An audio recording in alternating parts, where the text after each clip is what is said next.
Hello and welcome back to my channel. So for today's video, we're working on a personal challenge of mine. So let's get into it.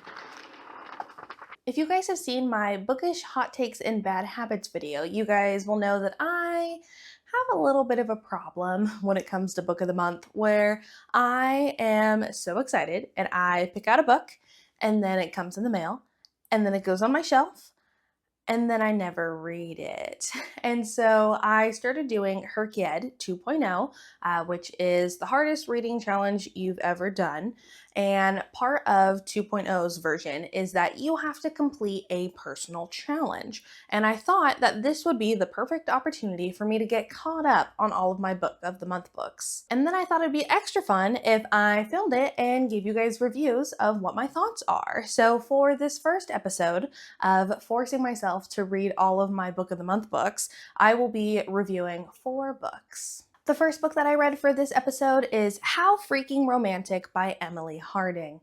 And I wasn't a huge fan of this one. In this one, we have B, who she is really struggling with the fact that her close group of friends are all kind of starting to grow apart. And that especially so is the case because right now, 2 of the people in her friend group are going through a divorce. B is a law student, and due to some medical reasons, the professor who she's a TA for had to be replaced halfway through the year, and the adjunct professor that they brought on is actually the divorce attorney for one of her friends. Now, this sounds like a super fun setup, but I really just wasn't a fan of B's character. She was just super hostile, and part of me was like, okay, well, maybe I'm being overly critical. Like, maybe this is supposed to be like a reverse Grumpy Sunshine. And I was thinking about it. I was like, would I dislike this character as much if B's character was a man? Would that be better? And I kind of feel like no. I feel like just in general, no matter what gender that character is, they're just kind of a jerk, and I just really didn't like it.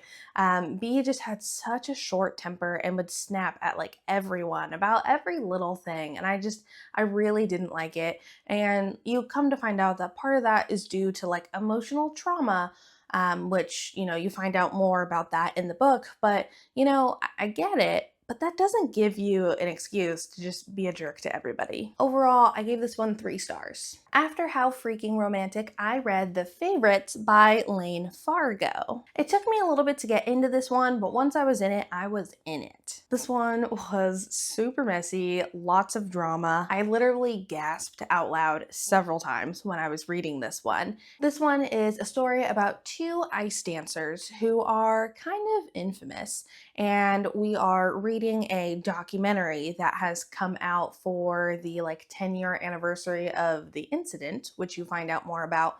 And then in conjunction with that, you're also getting Katarina Shaw's perspective, who she is one of the people in that ice dancer duo, and you get her perspective of everything that went down. I definitely wasn't the hugest fan of Katarina. She was very harsh, and again, kind of hostile. But I did enjoy the growth that she went throughout the book. And by the end of the story, I did like her character. However, I really disliked her relationship with Heath. Very, very toxic and manipulative and messy. I did not like them as a couple together. But overall, this one was an interesting read. I ended up giving this one 3 stars. The next book that I read was Passion Project by London Sperry, and I liked this one. So in this one, we have Bennett, and she is in her mid-30s living in New York, and she's really struggling with her mental health. And in an effort to help, her roommate sets her up a dating profile and schedules her for a date with this guy. And Bennett tries to go, but she just can't do it, and she ends up going to a bar right across the street from where she was supposed to meet the guy.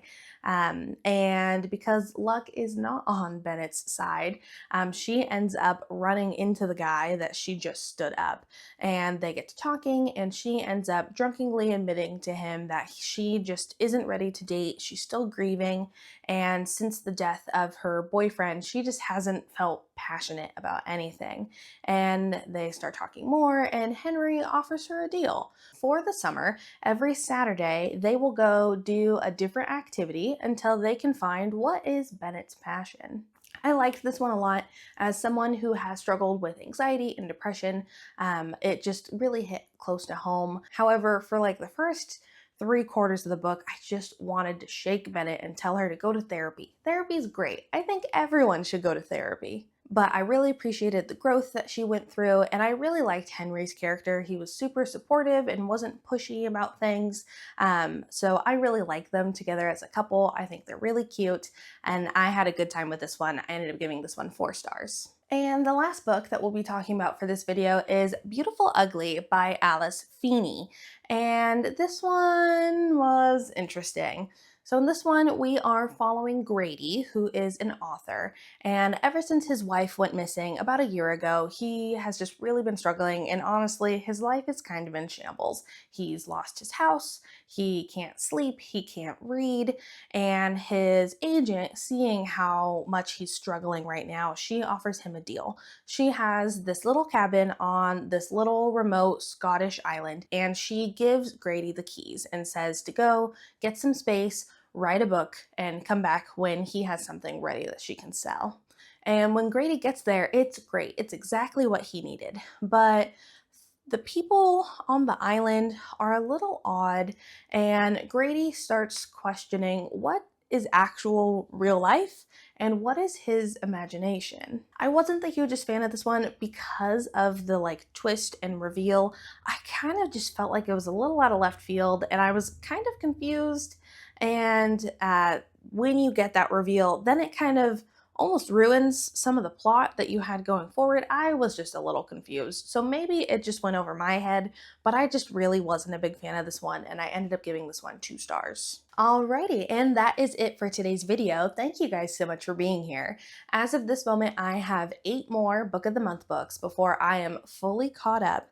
And if you guys saw my last HRCYED check-in video, I have decided I'm allowed to pick out more books for Book of the Month. But every book that I choose ends up going towards this challenge, therefore making it harder and harder for me to actually finish this prompt. So let me know in the comments below if you guys have read any of the books that I talked about today, and let me know what your opinions on them are. Don't forget to subscribe. I post videos every single Wednesday, and I will see you guys next week. Bye.